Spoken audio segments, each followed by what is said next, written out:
Hello, everyone, and welcome to the second webinar of the Motor and Sport Institute. Today, we're going to have with us Professor José Soares. He's one of the members of the scientific board of the Bioperformance Institute. We're going to talk about performance, wearables, and recovery. I hope you guys enjoy it. I see you in the end of the webinar. Thank you. Hello to everyone. So I will share my screen. Okay. But first of all, good afternoon to everyone, and thank you for your presence here. And also thank you for Emiliano to this invitation. It's a great responsibility because we have a lot of people assisting to this webinar. And because only few people that are assisted know me, I will introduce myself. My name is José Soares. I'm a 61-old guy, so be patient with my old brain. And I'm married, I have 2 kids, and in fact, my main job is to be a teacher. I'm a teacher in the University of Porto, in Portugal, and I'm a teacher, and also I'm, I will say, the head of my department that is sport biology, and we have different classes, but the main classes are anatomy. Anatomy is a boring class that's trying to describe the body and the organs and tissues and cells and trying to understand how the body, how is the functioning of the body. But I'm also the responsible of physiology. And physiology is a beautiful science, is the science that explains the how and how our body responds to different stimuli, or even in physiology, you use the term insults like altitude, hypoxia, pressure, a bacteria or a virus like COVID, unfortunately, and also in our case about performance. So the idea of this webinar is trying to apply science to performance, and especially for racing car drivers.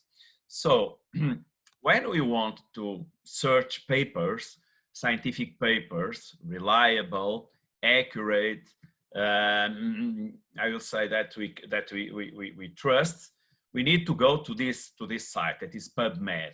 PubMed is the site in the United States that register all of the scientific papers that are peer-reviewed. What means peer-reviewed? When I want to publish a paper, a scientific paper, I send to a journal, and the editor-in-chief send this paper to 2 or 3 reviewers, and they review the paper, they send some corrections, they accept or they reject it, that they don't know who I am, and also I don't know who they are. So this is a double blind. So I will try to use this site to search a little bit about drivers. And when I put soccer, I found near 10,000 of papers dealing about medicine applied to soccer, or physiology applied to soccer, to injuries, you know, about soccer. And when we put racing, car racing, I found, imagine, 129. So my first reaction is basically this: how is it possible? How is it possible to have near 10,000 of papers dealing with soccer and only 100 papers, 129 papers of racing drivers, and especially because these papers, the majority of them dealing with the medicine applied to accidents, you know? So how is it possible that I will put this here. Automobile racing is one of the largest sports in the world with a viewing audience similar to football. So, and my surprise, because I came to this world at 1 year before by the invitation again by Emiliano. When I arrived to this world, for me it was so surprised, because within car racing there is an intense focus on improving car performance and less focus on factors directly related to the driver to maximize racing performance. How is it possible? to put so much energy, so much technology, so incredible amounts of money in cars, in technology applied to cars, and so less attention to the drivers that are the most important piece of a car. So for me, what is the way to trying to understand the stress and the fatigue that a driver suffer when driving? So the idea is to using the knowledge that come from other sports, from soccer, basketball, handball, golf, or whatever, and trying to transfer this knowledge, because we have a lot of papers published with other sports, and to transfer this knowledge to racing car drivers. And what we know about performance, independently of sport, is that now we know that training is easy, recovering is hard. This means that the first question is why the athletes can't train 8 hours per day or 9 hours per day? Because they need to recover, because they become fatigued. So probably the most important thing in top level athletes, independently of sport, is the capacity to recover, is the capacity to finish a training session or a competition and to recover fast, and the next day is able to train again with a high intensity, or to drive again, or to have a match again. So, and it's funny because this is very common in other situations. For example, I'm working in international companies, giving some support using physiology for people that are top managers in companies. And the problem is not to work 12 hours or to stay in a tough meeting during 1 hour or 1 hour and a half. The problem is to recover to another meeting and to become again focused in the meeting, or to wake up in the morning and to be completely re-energized after a 12 hours of work in the day before. Or if you use the example of a patient, for example, a breast cancer patient, women, this is very, very common in women. For example, the problem is to recover from one cycle of chemotherapy to another cycle of chemotherapy. And it's very, very interesting. The success is based on the capacity to recover. If you take a look about the doping for athletes, I will show that in the direct or indirect way, I will say that 90% of doping is directly to the capacity to recover. So performance is, we can achieve high performance when we can balance between load and recovery. And we know this curve is very well known in sports, is a basic curve that show that this is the functional capacity, the horizontal line is the functional capacity of the athlete before training or before a competition. And when we apply the load, the capacity of the athlete comes down, like in a race or like in a training session or whatever. The capacity comes down, and when we finish the competition or when we finish the training, we become we begin the recovery process. We eat, we sleep, we relax, and if we do this in a balanced way, the result is to increasing our performance. But the problem, when we are too intense and or the recovery process is not complete, we become in the next day, we start a new session, we start a new competition, not completely recover. And when we do this I will say in a strict sequence, what happened is decreasing our performance. This is the typical overreaching, that is a subclinical overtraining state. That is, I will say, a middle detraining state. So I will say that I love this sentence: stress demands rest, and rest supports stress. And please, when I'm talking about stress, I'm talking about physiological stress, independently of to be stress, I will say, induced by a psychological stressful situation, or a physiological or physical stressful training session, for example, or competition, because stress is stress. Stress is something that is common, that comes from psychology or from physiology is basically the same. If you are submitted to a very stressful, psychological or mental stressful day, and tomorrow, if you go to analyze your blood, you can see the same alterations that you can see after a very intense training session. So stress for me is training. Stress for me is psychological. Stress is an imbalance between our state. So we can use to analyze performance different tools. These that are very invasive, like needle biopsy for the muscles, or blood analysis, or biomechanics, or cardiorespiratory evaluation. But we know that these tools can only be used in specific conditions that are, some of them, they are very, I will say, invasive. Some of them are very painful. So welcome to the wearables world. But the problems of the wearables, so they are very comfortable, they are some of them accurate, but the problem is this: we have an incredible number of wearables, an incredible number of brands of different wearables.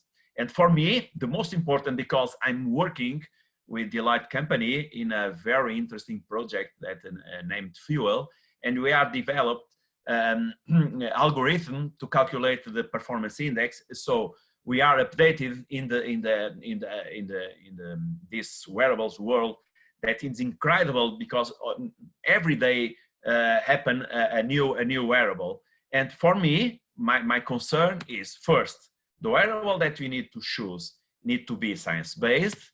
Second one, need to be accurate, reliable, and easy to interpret. And probably in the end of this, measuring what they say they really measure, because you buy a wearable that say that you measure everything, and when you put a little bit of attention, sometimes it's not true. So we have a wearable, and if you take a look to the new wearables, especially the more sophisticated wearables, all of them in the last, I will say, 2 years, measure heart rate variability, HRV. And heart rate variability is something that I'm studying since the 19th, so in the past century. So this is why I'm so old. And you can find more than 20,000 of papers dealing with heart rate variability. Why? Because it's a clinical tool that now we are using in sport, because heart rate variability has proved crucial in treating not just cardiovascular system diseases, but unrelated conditions such as stroke, Alzheimer, renal failure, leukemia, epilepsy, chronic migraines, etc. So it's a clinical tool, very important clinical tool, very well studied, that you transport to sports. And what is heart rate variability? This is an ECG, and you look at this beeps. This is the heart rate. And the heart rate is composed of different beats, and the heart rate variability is the variation between the intervals of the beats. You can have 2 guys with 60 beats per minute of resting heart rate, but they can have different heart rate variability, because the distance between the two the heartbeats can be different. One of them larger than the others that are shorter. In the end is 60 beats, but the heart rate variability is completely different. And what is the main command of the heart rate variability is the autonomic nervous system that is divided in fight or flight. This is sympathetic nervous system, or parasympathetic nervous system that is composed of parasympathetic nerves that are responsible for rest and digest. So imagine when you go to a competition, when you enter in your car or to start a training session, you are in fight or flight situation. You dilate your pupils, you inhibit salivation, you increase heartbeat, your respiratory frequency, your temperature, because you are in fight or flight situation, you are ready to perform.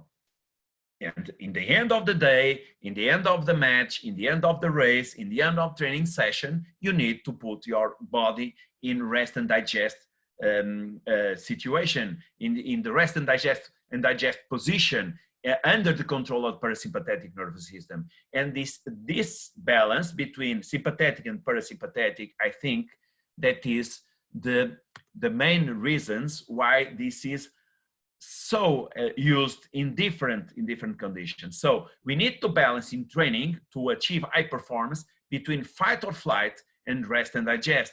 And this is so important. That is also, we know that higher heart rate variability means less physiological stress, so I'm ready to perform. When we have a low heart rate variability, means that we have more physiological stress, so this is that we are tired.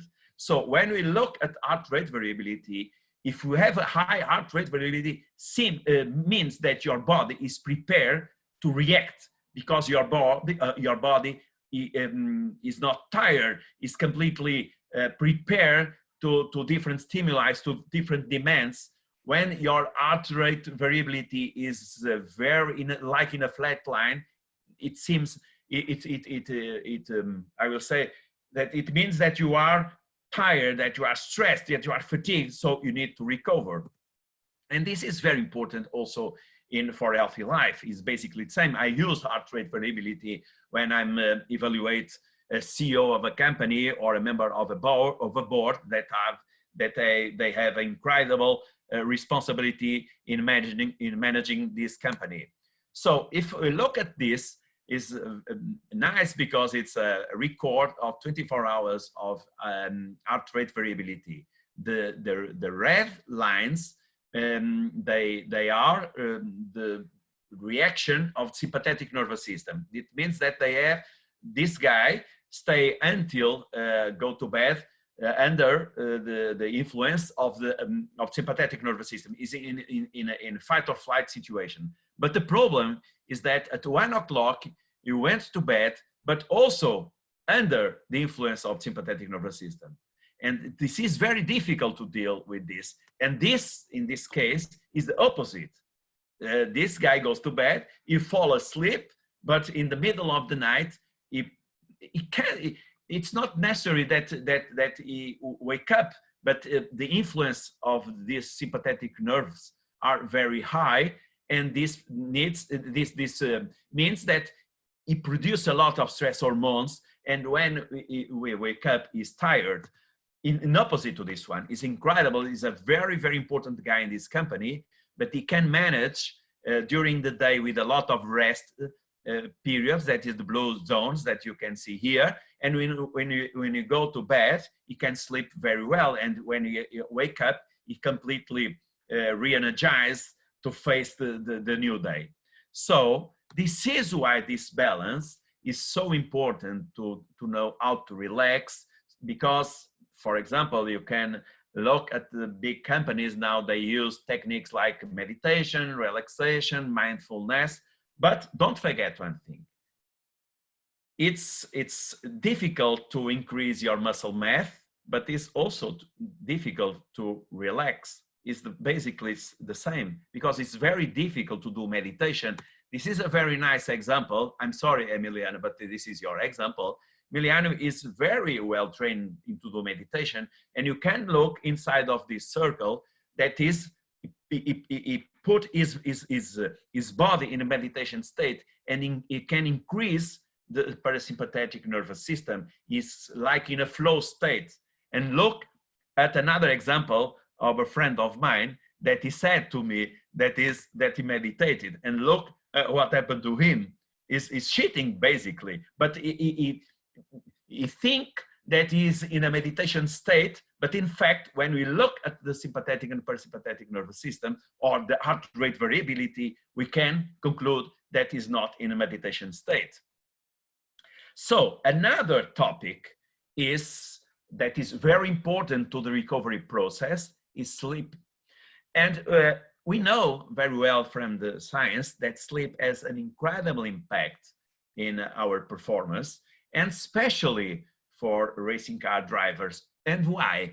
Because, you know, I have a lot, I will say, because I'm an old guy, saying again, I have a lot of experience working in the top level athletes in different sports.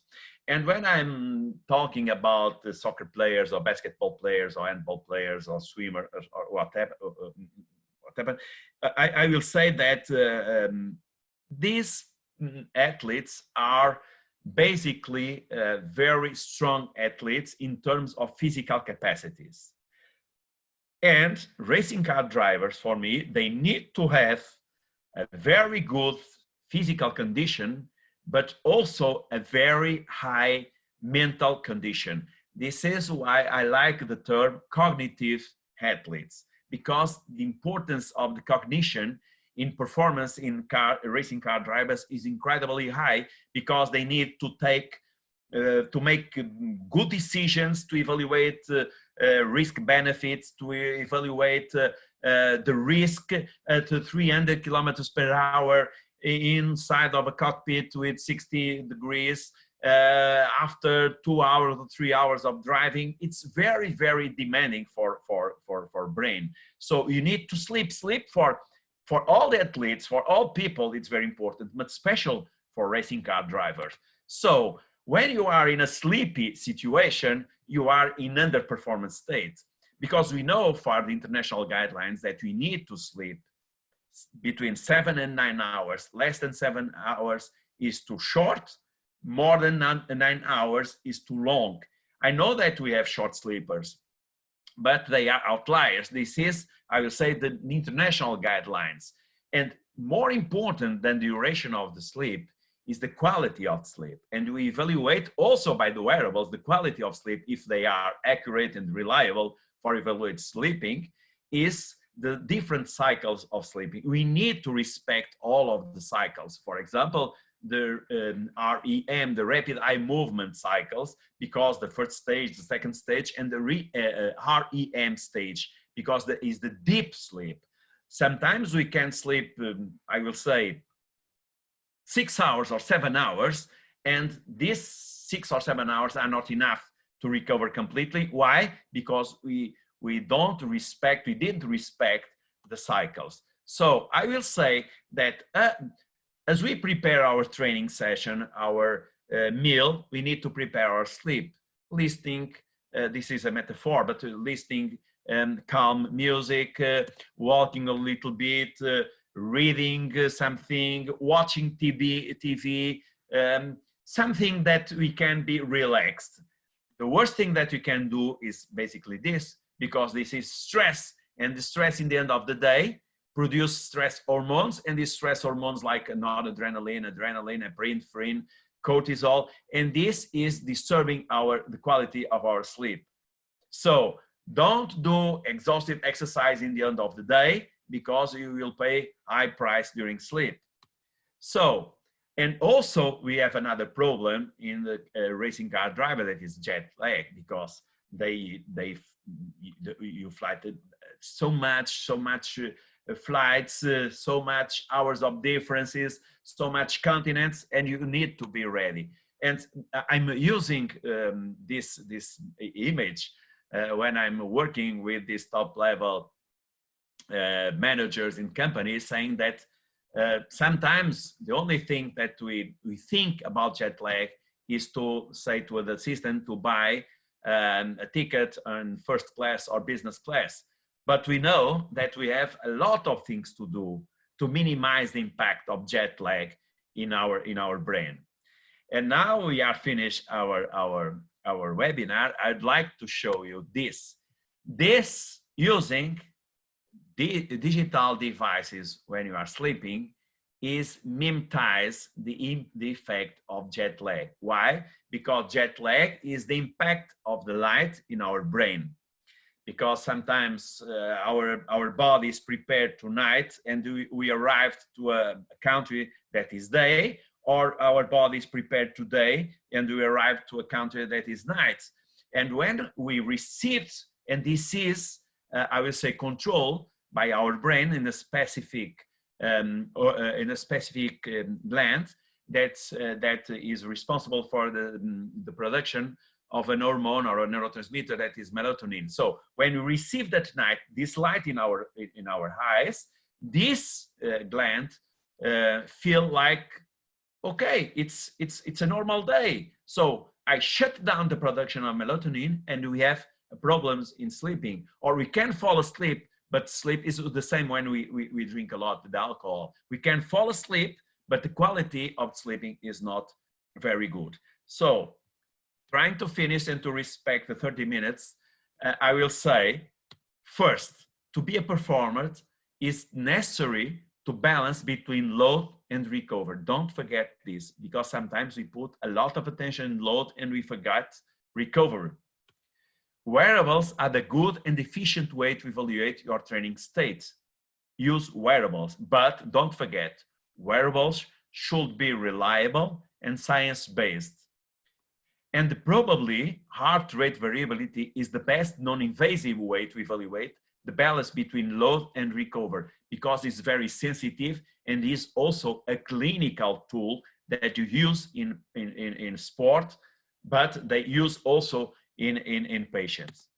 Take care of your sleep, prepare your sleep, put your body and mind on rest and digest position, like in a start and stop car driving. And last one, light has a severe impact on your sleep quality. Don't use digital devices before sleeping. I think that I respect, I have 29 minutes, I think, of my webinar. Thank you for your presence here in my webinar, and questions are welcome, obviously. Thank you very much, it was a pleasure. Thank you, Jose. It was a pleasure to hear you once more. I have a question here already, and people are asking basically which device will recommend to control HRV. Okay.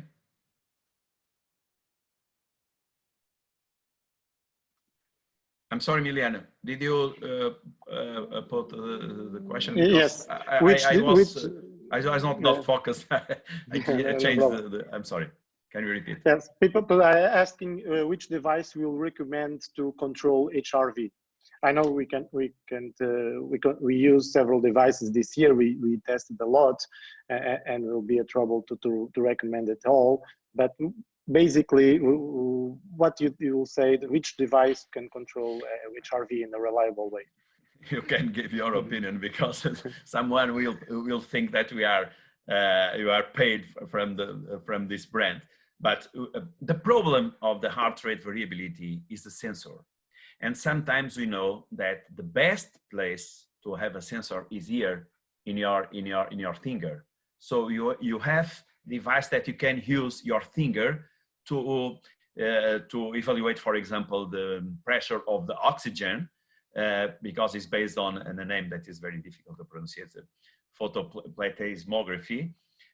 Or you can use also in the ring, you have the ring, for example, it's a device, or you can use here in the chest, but the problem is the sensor. So usually the most expensive are the better, because a good sensor, I don't like to if you want, if you have a direct question about the wearable, I prefer to do this in a particular way. But the problem is the sensor. It's completely impossible to buy reliable wearable that measure heart rate variability for 50 euros. It's very difficult, because the sensors are very, very important. And the most important one is ear, or sometimes in the ear, or sometimes ear in the chest. Okay, thank you. I have another question here. What are the contributing factors you will use to develop the mentioned performance index?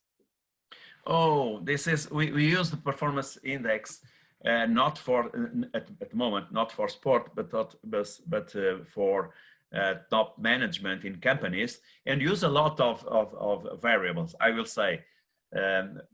First, because what we are interested in performance index is not only the physical capacity, not only health, but especially brain, your cognitive capacity. So we use, for example, we use the percentage of fat.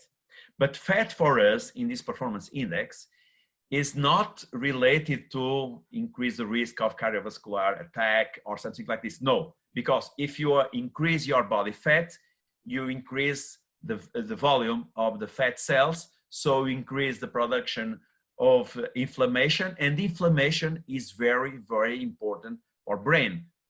So we use body fat, we use also some behavioral components, we use heart rate variability, we use the quality of sleep, we use nutrition, but nutrition not for physical performance, but for brain. I will say sometimes we use the term food for thought or food for mood. So we have a lot of variables, but the most interesting thing is that the weight of each variable is different. It's not a sum of variables, but we have different weight for different variables. But it's based on an algorithm using artificial intelligence and also machine learning. Okay, I have some couple of questions more. Do you believe that using melatonin as a support to get better sleep and further in the day next don't have such high cortisol? No. Melatonin has no direct influence in cortisol. In fact, cortisol, I don't know if you think about cortisol in acute or a long-term response. So I think that the most important thing is trying to prepare your sleep. If you have difficulties to sleep, melatonin, exogenous intake of melatonin, obviously is exogenous.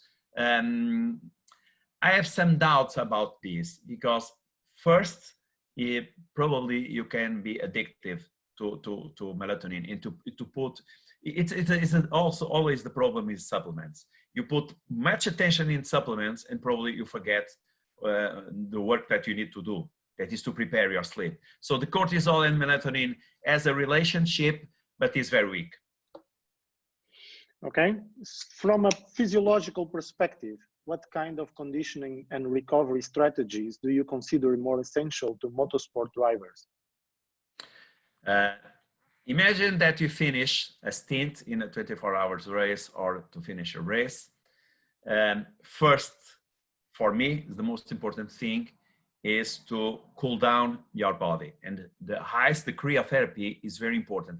And the cryotherapy, independently of the way that you use this, now we know that has different effects. First is an anti-inflammatory approach, and another that is very important is a stimulus for the parasympathetic nervous system. So you can use ice with two different objectives.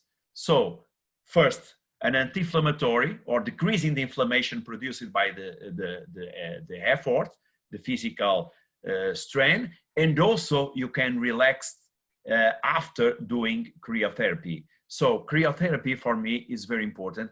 Also, if you can have the possibilities to go to a cycle and cycling in a very low intensity, listening some nice music, some relaxed music, and if you ask some support to Emiliano to trying to teach you to do some relaxation techniques are very important.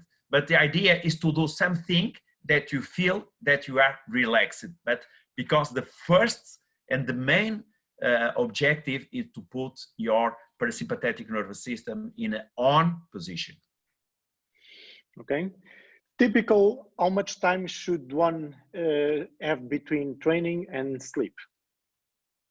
I will say, if the training is intense, because the problem is the intensity of the training, if you go, for example, before dinner, run a little bit with headphones very below the anaerobic threshold, you are able to talking, it's no problem, you can do before dinner. But if you are a very intense training session, I suggest that you can, I will say, 5 to 6 hours before go to bed. because it's the time that your metabolic rate comes down and your sympathetic nervous system comes down too.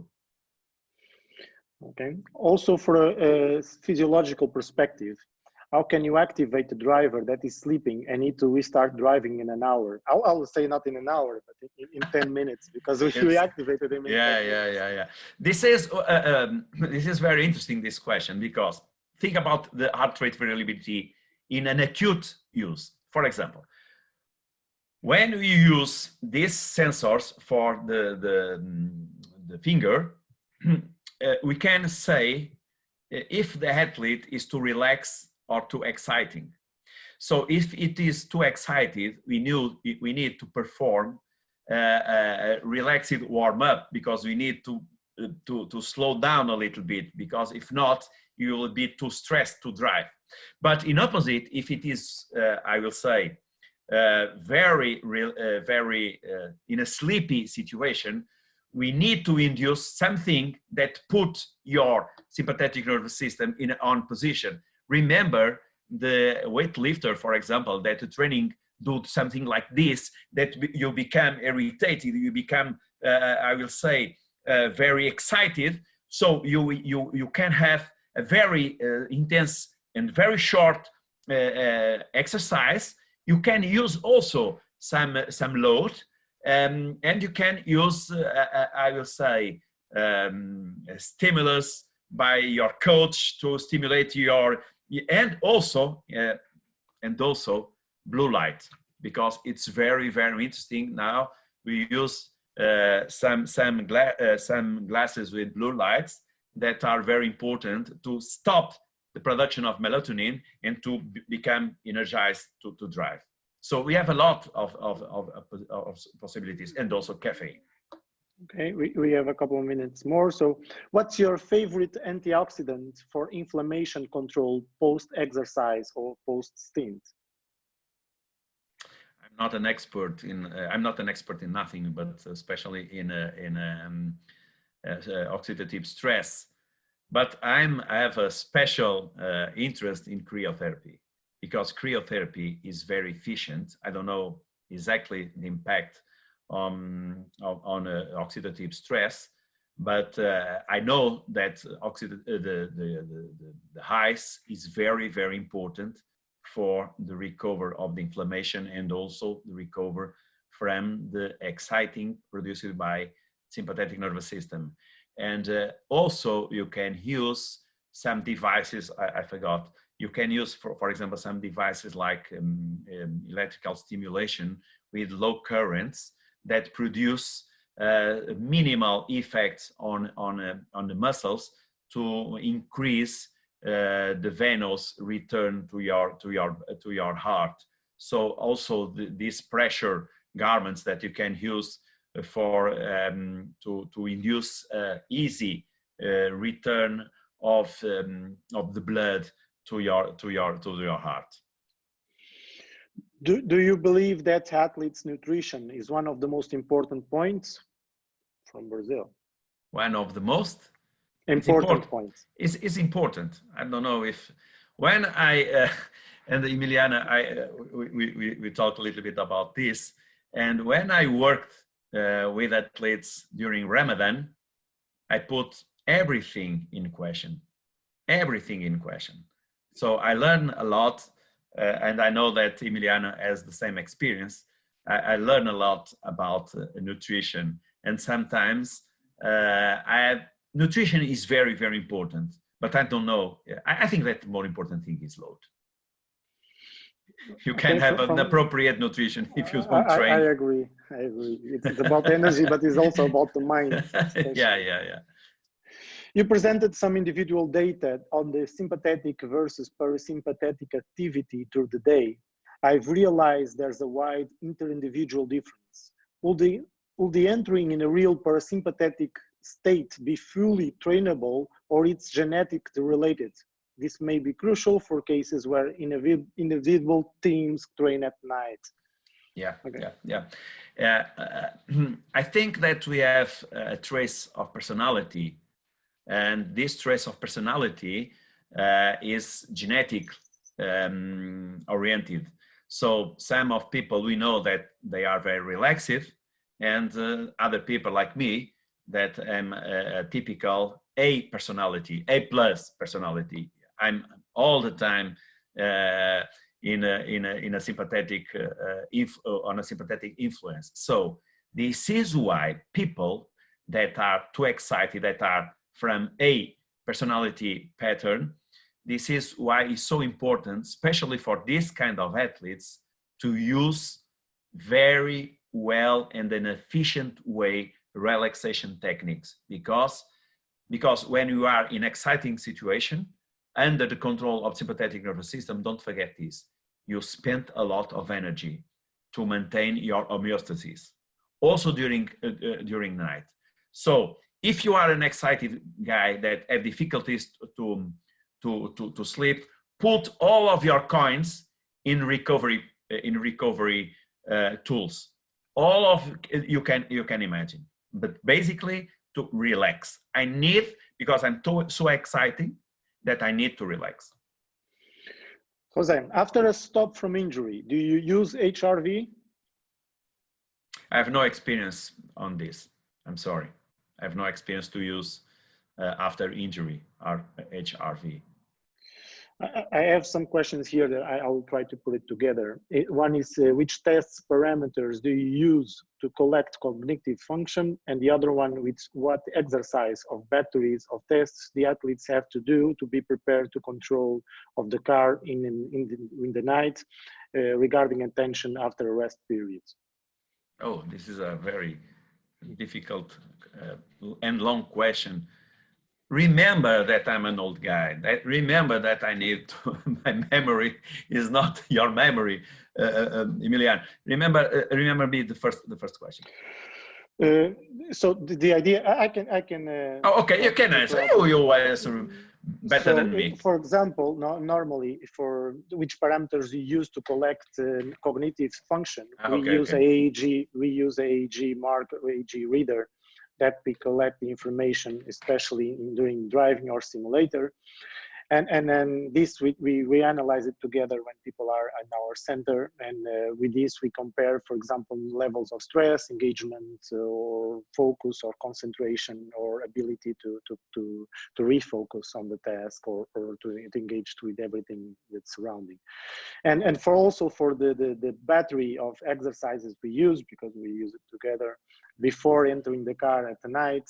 Normally we have a test that we do in the beginning during the day, so with a simple reaction test with lights, eye brain function, eye hand function, the simple things that we also do it at night before enter the car, and then we can compare the results to see if they are similar, and with that we can see if the function is there quite similar from the beginning, or how is the curve regarding to the event or to the race. I have one more just to finalize this, because we are in the end of the time. Starting the day with intense exercise can help us to be more prepared for the challenge of work, etc., and help us to regulate our sleep.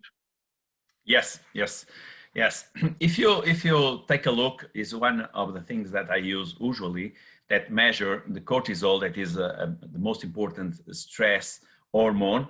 And we use measuring the cortisol in saliva. And if you look at the behavior of the cortisol during the day, the cortisol is too high in the morning and going down and down and down and down. So this is why you measure the cortisol in four times a day, in the morning, at lunchtime, in the middle of the afternoon, and before bed, because you can have different curves. And so in the morning, it's very, very good for our mood and also for our, I'll say, for health in a general terms, to do exercise, because your body is prepared for this. For example, the deaf people, in the first 15 minutes in the morning, because they lost a sense, they increased a lot the cortisol, because they need to put attention to everything. So it's the best time to work, to do an workout. And Emilian, only to talk a little bit about the EEG. The EEG that we used in the center is a very interesting way to evaluate the brain waves, because what this EEG, this wearable, do is to, I would say, to transform the brain waves that are responsible to the attention and focus and stress and the distraction in numbers. So we can in the simulator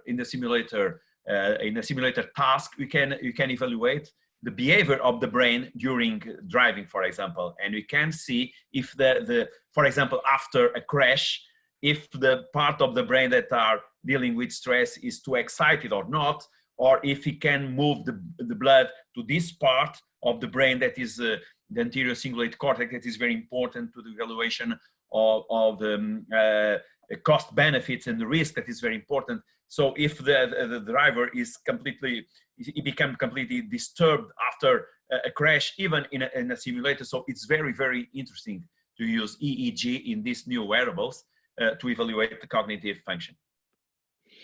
Okay, thank you. Thank you all for being present on our second webinar. Next week, next Tuesday, we're going to have the Professor Rosana Teixeira. She's one of our psychologists, but also yoga teacher, talking about the importance of yoga in the parasympathetic nervous system. Thank you all. And see you. Thank you. Have a nice day. Bye-bye. Bye-bye. Thank you.